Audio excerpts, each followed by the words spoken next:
오늘은 지난주에 이어서 룻기 말씀을 가지고 특별히 오늘 4장에 나와 있는 이 말씀을 중심으로 해서 기업 물음이라고 하는 제목으로 구속자라고 하는 제목으로 함께 은혜를 나누고자 합니다. 지난주 요절 말씀, 이번 주 요절 말씀을 한번 읽어보면 좋을 것 같습니다. 주보를 넘기셔서요. 맨 뒤에 보시면 지난주 요절 말씀은 룻기 2장 12절 말씀이고요. 오늘은 룻기 4장 14절입니다. 외우시기도 좋네요. 2장 12절, 4장 14절. 2장 12절 말씀 같이 한번 읽겠습니다. 여호와께서 내가 행한 일에 보답하시기를 원하며 이스라엘의 하나님 여호와께서 그의 날개 아래에 보호받으러 온 내게 온전한 상 주시기를 원하노라. 아멘. 오늘은 4장 14절입니다. 여인들이 나오미에게 이르되 찬송할지로다 여호와께서 오늘 내게 기업 물을 자가 없게 하지 아니하셨도다. 아멘. 사실 룻기를 우리가 이해하면 룻의 믿음의 고백, 어머니의 하나님이 나의 하나님이 되고 어머니의 백성이 나의 백성이 될 것입니다고 하는 고백을 우리가 잘 기억합니다.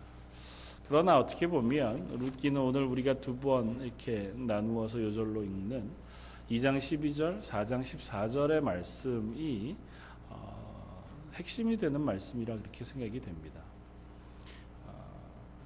보아스가 룻을 향하여 축복하며 한 이 말씀, 여호와께서 그의 날개로 너를 덮으시고 보호하시기를 원한다고 하는 이 축복의 말씀이 마치 여호와의 날개 아래 우리를 의탁하고 그 도우심을 기대하는 성도들을 향하신 하나님의 마음을 대변하는 것이라면 오늘 4장 14절의 말씀은 그 은혜를 베푸신 하나님께서 우리들에게 어떻게 구원을 이루어 가시는지를 그림을 통해서 보여주시는 이야기라 그렇게 생각이 되었습니다. 그래서 조금은 생소하지만 지난주에 좀 설명을 드렸고 또 한 2년 전인가요 한번 또 똑같은 이 본문을 가지고 잠깐 언급함이 있는 기업 물음, 히브리어로는 고엘이라고 쓰는 이것이 우리들을 향하신 하나님의 구원의 은혜로 어떻게 설명되어지고 또 그런 그림으로 어떻게 보여지고 있는지를 오늘 한번 확인해 보면 좋겠습니다. 성경은 사실은 처음부터 끝까지가 한 가지 이야기를 합니다. 무엇에 대한 이야기를 하냐면 예수 그리스도를 통하여 우리에게 베푸신 하나님의 구원 이야기. 사실 성경 창세기부터 계시록까지 그 이야기를 우리에게 하고자 합니다. 그 이야기를 다양한 모습으로 또 역사 가운데 어떻게 계획하시고 하나님이 이루어 오셨는지를 이 성경 말씀을 통해서 설명하시고 그걸 통해서 우리로 하여금 깨닫고 이해하고 믿음으로 고백하고 받아들여 구원에 이르도록 하는 것이 이 성경의 목표입니다. 하나님께서 성경 우리에게 주신 이유고.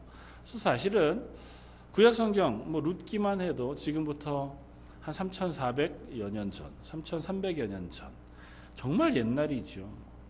흔히 이야기하는 청동기 시대. 우리가 이제 청동기 시대 이러면 벌써 상상이 벌써 저쪽으로 가잖아요.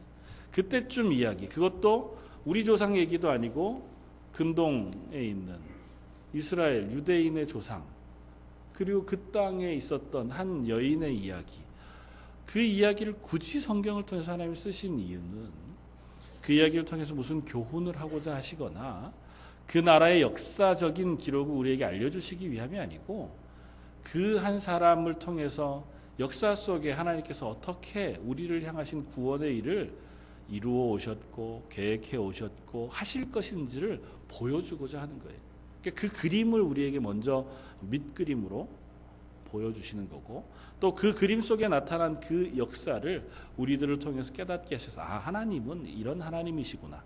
그 하나님께서 우리를 위하여 이런 일을 준비하시고 계획하시고 실행하셨구나. 그리고 지금도 그 하나님이 우리를 위하여 그 일을 하고 계시구나를 알게 하시려고 하는 겁니다. 그러니까 룻기는 그 구원의 이야기를 우리에게 보여줍니다. 지난주에 기업 물음이라고 하는 그 첫 이야기, 룻이라고 하는 한 여인이 시모를 섬기기 위해서 자기 친족을 떠나 어떻게 보면 원수와 같은 사람들이 모여 사는 땅, 이 베들레헴으로 이주해 옵니다. 그리고 그곳에서 자기의 애씀과 수고를 다해서 꼭 그럴 필요도 없고 그럴 이유도 없는, 물론 어떻게 보면 의무감이 있긴 하겠지만, 그러나 그렇지 않다고 해도 누구 하나 욕할 수 없는 상황에서 기꺼이 그 일을 감당하기로 해서 시어머니인 이 나오미를 잘 복양하는 아름다운 이야기가 룻의 이야기였습니다. 그리고 그 룻을 통해서 나오미가 도움을 받고 또 이 룻을 위하여 보아스라고 하는 한 사람이 은혜를 베풀어 주므로 그로 인하여 이 나오미의 가정이 회복되어지는 이야기가 룻의 이야기입니다. 그 연장선상에서 오늘 한번 살펴보고자 하는 것은, 그럼에도 불구하고 룻의 형편이나 나오미의 형편은 별반 좋아질 것이 없다는 것입니다.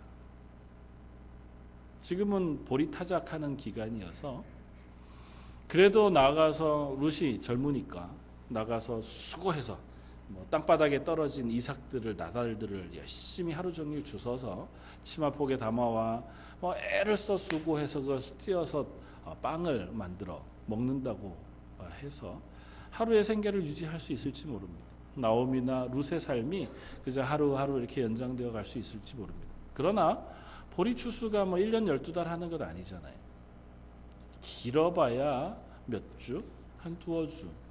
그 주가 끝나면 룻과 나오미는 여전히 생계가 막막한 사람들입니다. 이때 당시에 무슨 회사가 있어서 나가서 돈을 벌 것도 아니고 무슨 가게에 가서 파트타임으로 일해가지고 무슨 페이를 받을 것도 아니잖아요. 자기 땅도 없습니다. 이미 땅은 팔아서 그 돈을 가지고 모압이란 땅에 가서 다 써버렸습니다. 그러니까 자기가 가진 땅도 없고 땅을 살 만한 여력도 없고, 그렇다고 몸뚱이가 재산이어서 열심히 노동으로 일해가지고 돈을 벌어 먹을 만한 그런 형편도 되지 않습니다.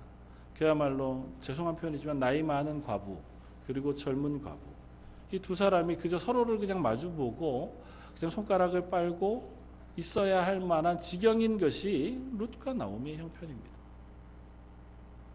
아무리 수고해서 어머니를 복양하고자 해도 또 다른 방법이 없는 상태.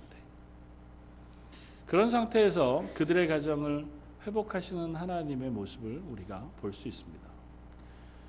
마침 이 룻이 가가지고 이삭을 주었던 그 곳의 주인 이름이 보아스라는 이야기를 어머니 나오미가 듣습니다. 그리고 나오미가 그 이야기를 듣자 그 생각을 해냅니다. 보아스라고 하는 사람은 우리의 친족이어서, 가까운 친척이어서 그가 우리의 기업 물을 자 중에 한 사람이다. 그래서 그 사람에게 룻이 들어가 그 몸을 의탁해서 그 보아스가 우리의 가정에 기업을 무르는 사람이 되어주도록 이 나오미가 부탁을 하고 시킵니다. 그래서 이 룻은 그 일을 위해서 밤중에 홀로 그야말로 위험한 그 타작 마당의 잔치자리에 자고 있는 보아스 이불을 들추고 그 밑에 들어가 눕습니다. 말도 안 되는 얘기죠. 그럼에도 불구하고 보아스가 그 룻을 발견하고 묻고 이야기하는 것이 우리들에게 의미가 있습니다. 보아스가 이 룻을 발견하고 묻습니다. 그 앞에 3장 9절에 이르되 내가 누구냐 하니 대답하되 나는 당신의 여종 룻이오니 당신의 옷자락을 펴 당신의 여종을 덮으소서. 이는 당신이 기업 물을 자가 되미니이다. 한밤중에 자고 있는데 발밑에 웬 여자가 누워있는데 이게 무슨 깜짝 놀랄 만한 일입니까? 무슨 일이냐 그랬더니 룻이 얘기합니다. 당신이 제게 전에 했던 축복 2장 12절의 말씀, 여호와의 날개로 너를 덮으시기를 원하노라 하셨던 그 축복을 하나님께서 당신을 통해서 내게 허락해 주시기를 원합니다. 당신의 옷자락, 본문은 옷자락으로 표현되어 있지만 히브리어 원어는 하나님의 여호와의 날개라고 하는 단어와 똑같은 단어예요. 그러니까 당신이 내게 축복했던 여호와의 날개로 나를 덮으시기를 원하노라 하셨던 그 역할을 당신이 맡아주십시오. 이유도 있습니다. 당신이 우리의 기업 물을 자 중에 하나이기 때문입니다. 그렇게 얘기해요. 보아스가 그 이야기를 듣고 이 룻을 또다시 한번 축복합니다. 뭐라고 얘기하냐면 그가 이르되 내 딸아 여호와께서 내게 복 주시기를 원하노라. 내가 가난하건 부하건 젊은 자를 따르지 아니하였으니 내가 베푼 인애가 처음보다 나중이 더하도다. 네가 이렇게 기업 물을 자로 나를 찾아와 나에게 너의 가정의 삶을 의탁한 것을 귀하게 본다는 겁니다. 이전에 너희가 네 시모를 복량하기 위해서 이삭을 죽고 수고해서 어머니를 복량한 그 사랑보다 지금 이 행동이 훨씬 더 큰 사랑이라고 그렇게 칭찬을 해요. 이유는 하나입니다. 이 여인은 과부지만 젊습니다. 그리고 모함 여인이에요. 그러니까 자기의 생명을 위해서, 자기의 몸을 위해서, 혹은 자기의 가정을 위해서라면 얼마든지 조금 부자이거나 좀 젊은 사람을 찾아갈 수 있습니다. 보아스는 그렇지 않아요. 보아스는 이미 엘리멜렉의 친족이어서 나이가 많은 사람입니다. 이 보아스에게 몸을 의탁하기 위해서 온 이유는 딱 하나예요. 그가 기업 물을 자이기 때문에 그래요. 네가 그것을 의지해서, 하나님의 명령하신 그 말씀을 의지해서 나이 많은 나에게 와 너의 몸을 의탁함으로 기업 물을 자인 나를 찾아온 이 행동은 참으로 귀하고 복된 행동이다. 그러면서 이 밤중에 남자가 자는 그 이불을 들추고 그 밑에 들어와 눕는 네 행동이 결코 천박한 것이 아니라 네가 참으로 현숙한 여인인 것을 나뿐 아니라 이 동네 모든 사람도 안다. 그렇게 이야기해요. 여기에서 현숙한 여인이라고 이 보아스가 룻을 부릅니다. 보아스라고 하는 사람을 소개할 때 그 사람은 유력한 사람이라 그렇게 성경을 소개합니다. 그건 한국말로 표현하면 좀 다른 말, 현대어로 표현하면 탁월한 사람으로 표현할 수 있습니다. 아주 특별하고 탁월한 사람. 여기서 현숙한 여인으로 표현한 그 현숙한이란 단어도 똑같은 히브리어 단어를 씁니다. 탁월한 여인으로 소개해요. 그러니까 의미 있게 이 두 사람을 만나게 하시고 그걸 통해서 하나님이 이 일들을 이루어 가십니다. 그리고 보아스가 이야기합니다. 이 밤이 지나도록 조용히 있다가 새벽이 되건 남이 모르는 틈을 타서 집으로 돌아가 기다려라. 내가 이 일을 할 것이다. 그래서 그 다음 3장과 4장에 이르는 그 긴 시간 동안 이 보아스가 열심히 기업 무르는 이야기를 합니다. 기업 무르는 게 뭐길래? 그 사실 우리가 좀 알아야 이 이야기를 이해할 수 있습니다. 기업 무른다고 하는 그 이야기는 딱 한마디로 표현하면 친척으로서의 역할을 다한다입니다. 이때는 시족 사회잖아요. 그러니까 핏줄끼리 얽혀서 아직 나라, 국가가 생기기 전에 핏줄끼리 얽혀서 사는 시대였습니다.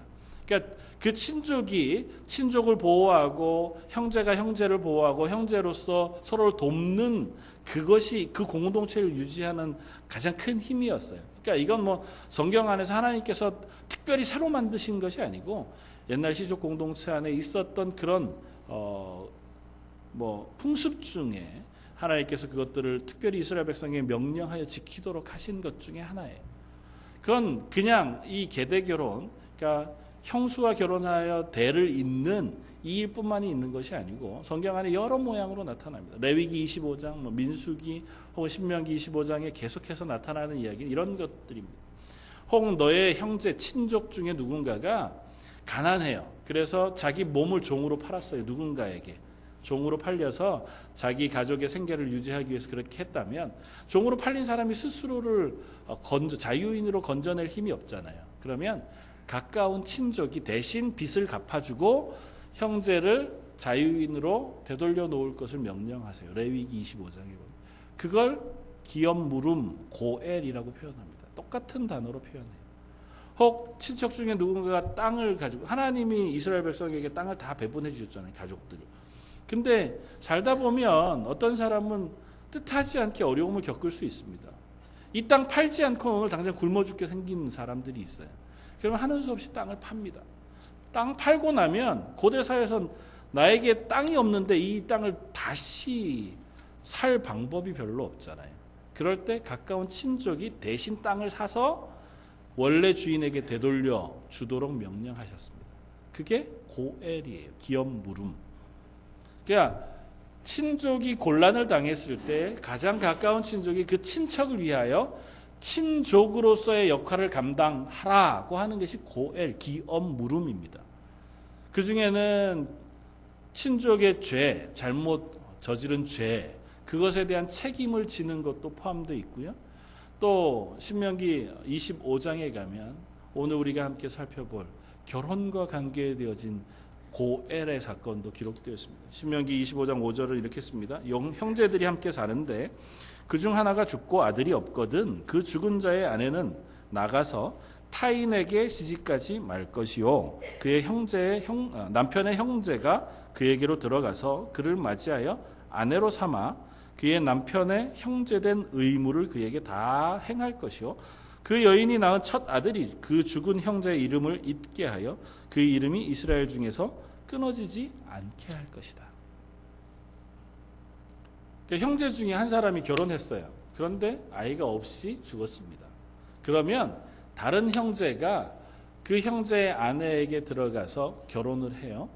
그리고 아이를 낳아 첫 아들을 낳으면 그 아들은 자기 아들이 아니라 형의 아들이 되어서 그 기업을 잇게 하도록 명령하셨어요. 이건 뭐 시족 사회에 통용되어지는 하나님의 명령 중에 하나였을 겁니다. 지금까지 뭐 계속 그런 일들이 일어나진 않죠. 현대적인 개념에 보면 참 당황스럽죠. 뭐 그런 일이 다 있나. 그러나 고대 사회에서 생각해 보면 충분히 의미가 있습니다. 왜냐하면 남편 없고 자식 없는 여인이 고대 사회에서 생활하거나 살아남을 수가 없습니다. 남편도 없죠. 자식도 없어요. 홀로 된 여인이 유일하게 할 수 있는 건 그냥 다른 누군가 남자에게 결혼해 사는 겁니다. 그러면 어떤 일이 벌어지냐면 자기의 생명은 유지하지만 원래 남편의 그 계보는 사라지고 마는 거예요. 이제 대가 끊긴 거죠. 더 이상은 없는 겁니다. 특별히 이스라엘이라는 나라는 각 가족별로 하나님께서 그 땅을 기업으로 주셨어요. 영원토록 이것이 너희 가정의 기업이 될 것이다. 이건 하나님의 나라예요. 천국을 미리 보여주는 겁니다. 우리가 천국 가면 천국의 일부를 우리의 것으로 물려받아 그곳에서 영원토록 살 거예요. 그럼 누구에게 사고 팔 수 있는 게 아닙니다. 근데 대가 끊겼어요. 그러면 그 땅은 더 이상 며느리나 또 다른 여인에게 상속이 되지 않습니다.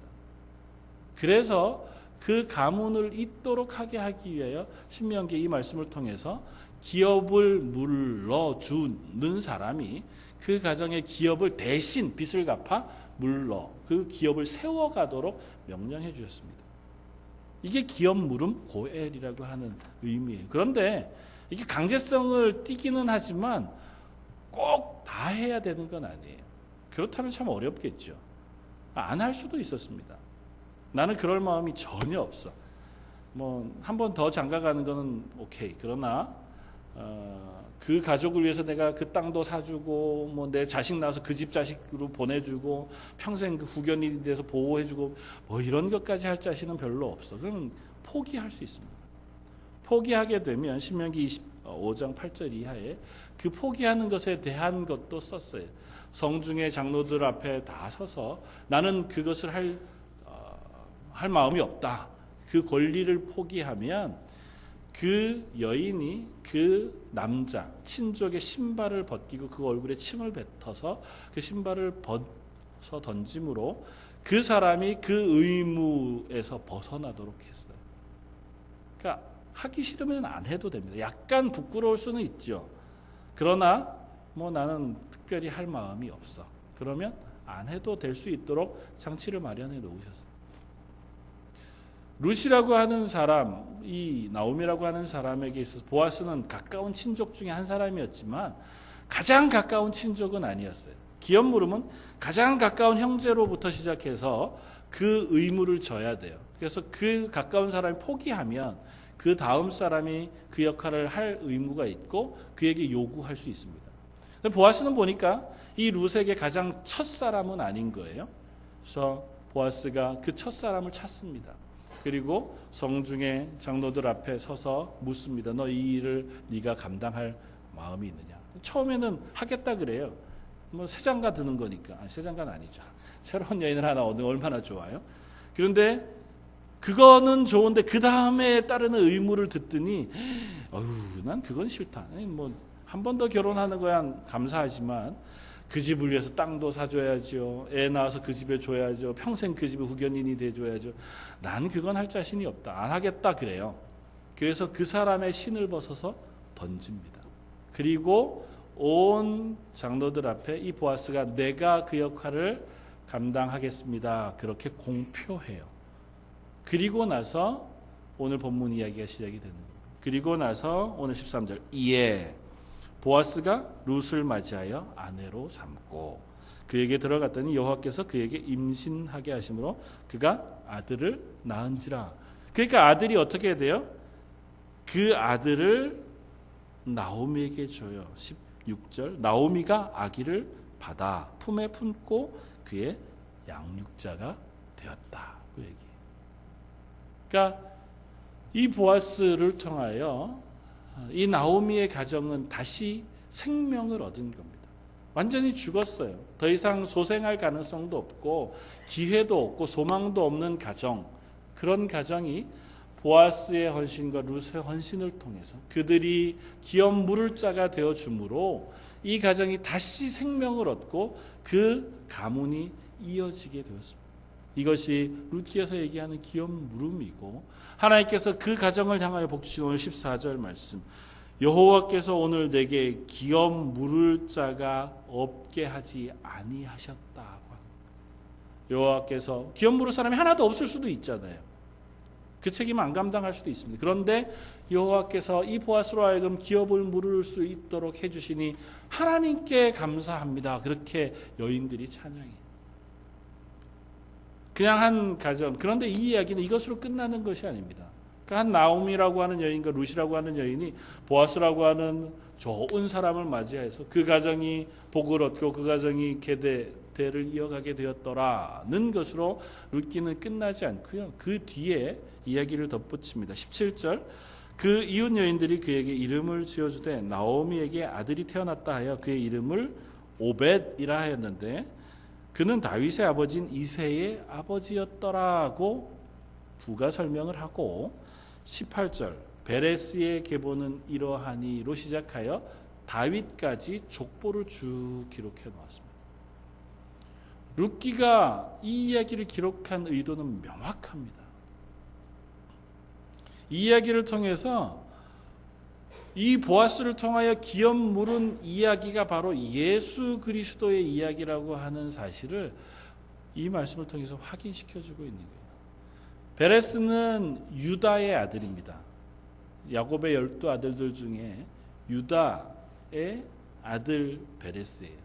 그로부터 다윗까지의 계보는 마태복음 1장에 나오는 예수님의 족보, 그 첫 족보와 똑같이 일치합니다.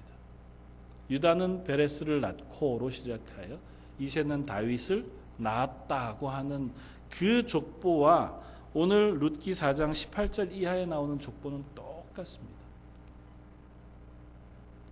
다시 말하면 이 기업 물음이라고 하는 것을 통하여 보아스라고 하는 사람을 통하여 나오미와 룻의 가정이 회복되어진 이 이야기는 무엇의 그림자가 되냐 하면 예수님을 통하여 생명을 얻게 되어지는 구원의 이야기와 연결되어 있다는 거예요.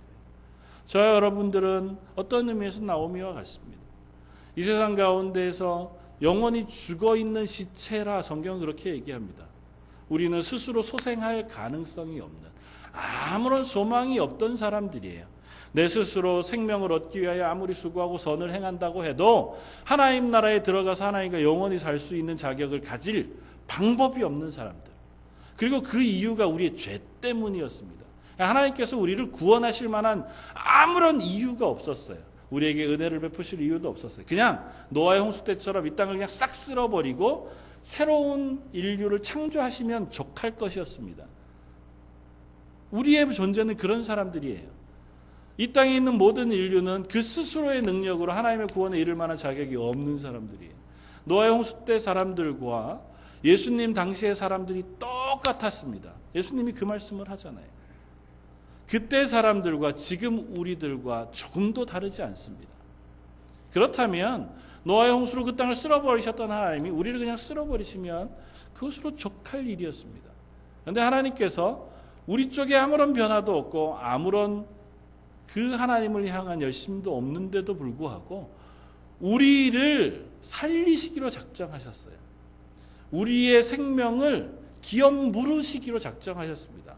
그래서 우리가 갚아야 할 죄의 대가는 죽음이에요. 성경에 얘기하는 것처럼 죄의 삭은 사망이니라. 죄의 대가인 죽음을 예수님을 통하여 하나님이 대신 갚아주시기로 작정하신 거예요. 그 죽음을 갚으심으로 우리를 죽음에서 건져 영원한 생명으로 옮겨 놓으신 겁니다. 생명 없이 더 이상 소망 없는 그야말로 죽어있는 가문과 같은 존재인 우리들을 하나님께서 대신 기업 물을 자가 되셔서, 그럴 이유가 없어요. 그럼에도 불구하고 기업 물을 자가 되셔서 우리의 의무, 우리가 져야 할 죄를 대신 져주시고 우리의 생명을 살려 우리의 대를 이어 영원한 하나님 나라에서 생명을 이어갈 수 있는 은혜를 베풀어 주셨다고 하는 것. 그것이 이 룻기를 통해서 우리에게 말씀하고자 하는 기업 물음, 하나님의 구원의 은혜에 대한 이야기입니다. 그래서 굳이 룻기는 이야기를 통해서 예수님의 계보인 이 베레스로부터 시작되어진 다윗의 계보를 쓰고 있습니다. 이 베레스라고 하는 인물 역시 똑같은 과정을 겪어서 태어난 사람입니다. 베레스는 유다와 다말 사이에 태어난 아들이에요. 그런데 혹 아시는 분도 있는지 모르지만 유다와 다말은 시아버지와 며느리입니다. 유다에게 세 아들이 있었습니다. 첫째 아들의 며느리가 다말이었어요. 첫째 아들이 아들 없이 죽었습니다. 둘째 아들과 다말을 다시 결혼시켰어요. 그런데 둘째 아들이 이 형의 아들 낳기를 거부했어요. 하나님께서 그를 치셨습니다. 둘째 아들도 죽었어요. 셋째 아들이 있는데 이 유다 생각에 이 셋째까지 다말에게 줘서 또 목숨을 잃을까 봐 걱정이 되고 또 주기도 싫었어요. 그래서 다말을 너 친정에 가서 좀 있어라. 그동안 이 셋째가 크면 나중에 그때 생각하자. 다말이 친정에 가 있는데도 전혀 소식이 없습니다. 그래서 이 다말이 변장하고 이 유다에게 접근해서 유다와 동침해 낳은 아들이 베레스입니다. 어떻게 보면 참 수치스러운 사람이죠. 그러나 원칙으로 보면 기업 물을 자로 태어난 아들이 베레스예요. 이 베레스가 이 보아스의 조상입니다. 그 대를 이어서 하나님께서 그 대 속에 예수님이 태어나게 하셨어요.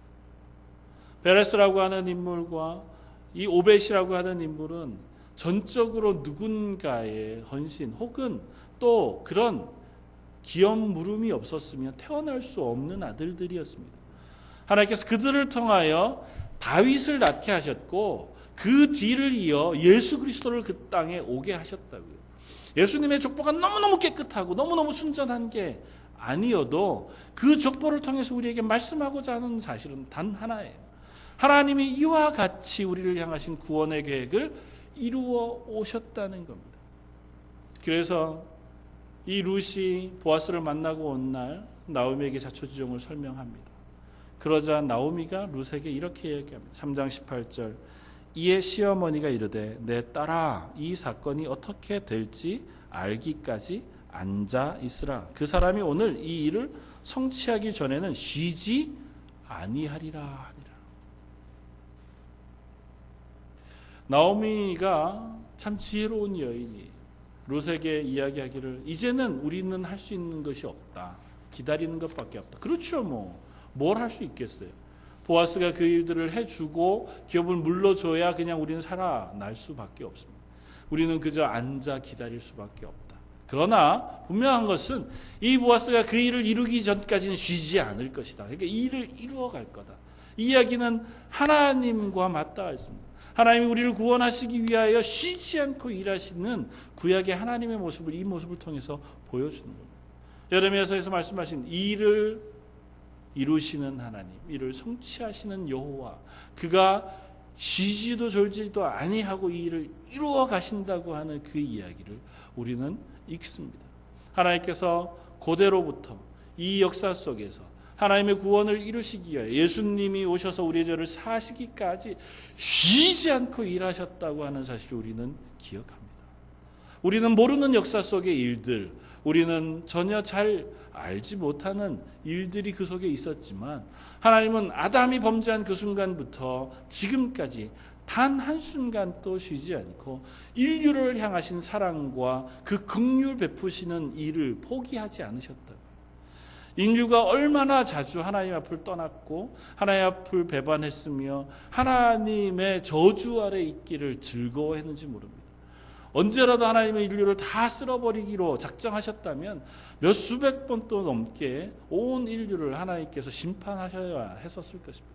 그럼에도 불구하고 하나님이 참으시며 그 가운데 세세하게 개입하여 일하시면서 하나님의 구원의 이야기를 이 성경을 통해서 우리에게 알려주고 계신 겁니다.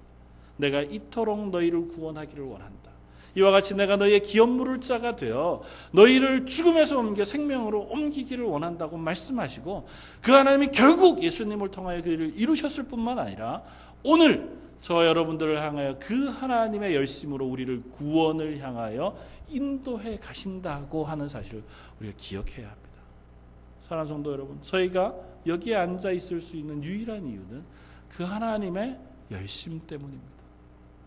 하나님께서 누군가 지속적으로 나를 향하여 사랑할 사람들을 보내어 주셨습니다.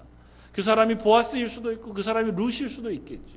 누군가가 끊임없이 나를 향하여 복음을 전하기 위해 애썼기에 우리가 이 예배 자리에 앉아 있는 겁니다. 누군가가 나를 위하여 헌신했기에 내가 예수 그리스도의 복음을 들은 거예요. 내 어머니가 나를 위하여 수고로이 기도했기에 내가 엇나가지 않고 예배 자리에 앉아 있을 수 있는 겁니다. 우리가 누군가로부터 하나님의 은혜를 입었기에 우리와 같은 죄인이 세상 속에서 그냥 죽어가는 시체로 남겨져 그저 죽는 것으로 끝나는 인생이 아니라 그곳에서 건짐을 받아 하나님의 자녀가 되는 권세의 자리까지 옮겨오게 되었다는 것. 이것이 하나님이 우리를 향하신 구원의 은혜고 이것이 하나님이 우리의 기업 물을 자가 되셔서 우리를 생명으로 옮겨놓으신 이야기입니다. 그리고 조금 더 한 걸음 나아간다면 그 일 가운데 저와 여러분들을 부르셨습니다. 그리하여 너희도 기업 물을 자가 되어주지 않겠느냐. 모든 이스라엘 사람들은 누구나 다 기업 물을 자의 의무를 가지는가 하면 또 기업 물을 권리를 갖습니다. 내가 어려울 때는 누군가가 나를 위하여 내 가까운 친족이 친족의 역할을 감당해야 하고 나 역시 누군가의 친족의 역할을 감당해야 합니다. 예수님의 표현을 빌으면 내 이웃을 내 몸과 같이 사랑하라 하는 것입니다. 누가 내 이웃입니까? 라고 물었을 때 예수님의 대답은 누가 강도 만난 사람의 이웃이겠느냐고 묻는 것으로 끝이 났습니다. 우리는 누군가의 이웃이기도 하고 누군가의 이웃도 되어야 합니다. 물론 우리가 할 수 있는 일은 아주 작습니다. 어쩌면 우리는 연약한 지체여서 때로는 도움이 훨씬 더 많이 필요한 사람들인지도 모릅니다. 그러나 끊임없이 우리를 향하여 은혜를 공급하시는 하나님, 우리를 향하여 사랑을 베푸시는 하나님으로 인하여 우리가 힘을 얻으면 그 힘으로 의지하여 이 땅 가운데 하나님의 은혜를 흘려보내는 사람들도 되어질 줄 믿습니다. 저와 여러분, 저희 런던 제1장로교회 그런 하나님의 교회가 되기를 주님의 이름으로 축원을 드립니다. 한번 기도하겠습니다. 감사와 찬양을 받으시기에 합당하신 주님, 우리의 기업 물을 자가 되어주셔서 우리를 죽음에서 건져 생명으로 옮겨 놓으신 하나님께 감사와 찬양을 드립니다. 하나님의 그 구원, 그 은혜로 인하여 이 자리에 서게 되었사오니 하나님, 저희로 그냥 내버려 두시지 말고 매일마다 새로운 기쁨과 새로운 감사와 새로운 은혜가 넘치게 하여 주옵소서. 그것에 의지하여 저희의 삶이 하루하루 하나님의 구원의 은혜를 나누는 자리에도 서게 하여 주옵소서. 모든 말씀 예수님 이름으로 기도드립니다. 아멘.